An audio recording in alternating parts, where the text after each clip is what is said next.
Hello అందరికీ, ఈరోజు మన స్పెషల్ మక్క గారెలు. ఒక హాఫ్ కేజీ వరకు మక్కలను తీసుకొని అందులోనే ఒక 2 ఆనియన్స్, అదేవిధంగా కారానికి తగ్గట్టు పచ్చిమిర్చీలు, 10-12 వెల్లుల్లి రెబ్బలను వేసుకొని మంచిగా ఈ విధంగా అయితే గ్రైండ్ చేసుకోండి. ఇందులో ఎలాంటి వాటర్ని కూడా యాడ్ చేయకండి.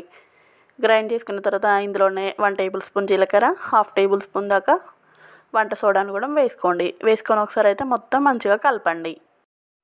ఇప్పుడు స్టవ్ ఆన్ చేసుకొని డీప్ ఫ్రైకి సరిపడా ఆయిల్ని అయితే వేసుకోండి. మనమైతే ఈ గ్యారెలను అయితే ఈ విధంగా చిన్న చిన్నగా ముద్దలుగా అయితే చేసుకుంటూ రౌండ్ షేప్లో చేసుకుంటూ మిడిల్లో ఒక హోల్ అయితే పెట్టుకోవాలన్నమాట.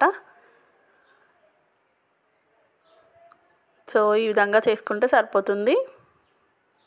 మిడిల్లో హోల్ చేయడం వల్ల మనకైతే గ్యారెలు మంచిగా కాలుతాయి అన్నమాట. సో అన్నిటిని కూడా ఇదే విధంగా చేసుకొని ఆయిల్ హీట్ అయిన తర్వాత అందులో ఒక్కొక్కటి అయితే వేసుకోండి. 1 సైడ్ కాలిన తర్వాత ఇంకొక సైడ్ కూడా టర్న్ చేసుకోండి. టర్న్ చేసుకొని ఇవి మంచిగా లైట్ బ్రౌన్ కలర్ వచ్చే వరకు అయితే కాల్చుకున్నామంటే సరిపోతుంది. ఎంతో టేస్టీగా ఉండే మక్క గారెలు అయితే రెడీ అయిపోయినాయి. ఇవైతే చాలా చాలా బాగుంటాయండి. టేస్ట్ అయితే తప్పకుండా ఒకసారి అయితే ట్రై చేయండి.